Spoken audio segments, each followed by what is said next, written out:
पड़ोसी मुल्क बांग्लादेश की स्थिति से इस समय पूरी दुनिया वाकिफ है।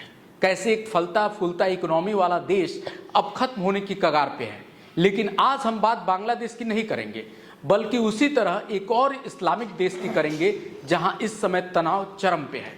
ये देश भी बिखरने की कगार पे खड़ा है। दुनिया का सबसे बड़ा इस्लामिक मुल्क है, लेकिन आज ये मुल्क अपनों से ही घिरा हुआ है और कभी भी इस मुल्क में भी अशांति पैदा हो सकती है। इस इस्लामिक मुल्क का नाम है इंडोनेशिया और वहाँ क्या है हालात, चलिए आपको इस वीडियो में रूबरू कराते हैं। इंडोनेशिया वो देश जो बीते कुछ सालों से बेहद तेजी से आर्थिक प्रगति की राह पर बढ़ा है। ऐसा देश जो ऐसी अत्याधुनिक राजधानी बना रहा है जिस पर अरबों डॉलर खर्च होंगे, और कहा तो ये भी जा रहा है कि ये राजधानी दुनिया के सबसे विकसित शहर लंदन को भी मात दे देगा। अब आप सोच सकते हैं कि ये देश कितनी तेजी से आगे बढ़ रहा है। यहाँ की आबादी करीब 28 करोड़ है।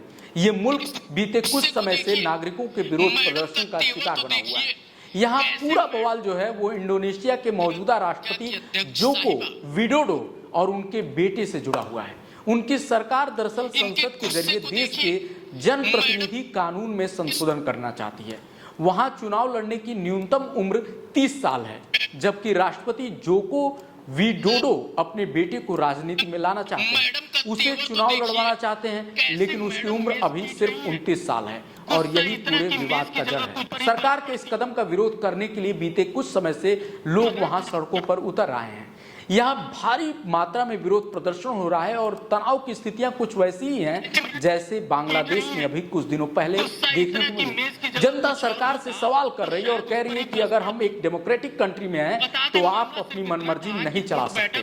कहा जा रहा है कि अब सरकार उनके सामने झुक गई है। विधेयक को वापस लाने की बात की जा रही है और इसको अगले सत्र के लिए टाल दिया गया है, लेकिन आंदोलन अब खत्म होने का नाम नहीं ले रहा। राष्ट्रपति जोको और उनकी सरकार के खिलाफ उठा विरोध का ये स्वर कई और मुद्दों को भी अपने साथ समेट रहा है और इसमें नई राजधानी का विवाद सबसे ऊपर है।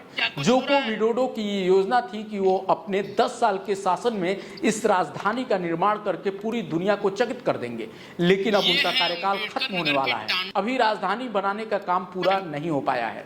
इस राजधानी के लिए स्थानीय लोगों की जमीन अधिग्रहित की गई थी, लेकिन उन्हें उचित मुआवजा नहीं दिया गया और इसे लेकर भी लोगों में आक्रोश है। और यही वजह है कि इंडोनेशिया आज उस मुहाने पे खड़ा है जहां बांग्लादेश खड़ा है। आपको क्या लगता है, इस मुल्क को कैसे बचाया जा सकता है? कमेंट बताइए। मिलते अगले वीडियो में। नमस्कार।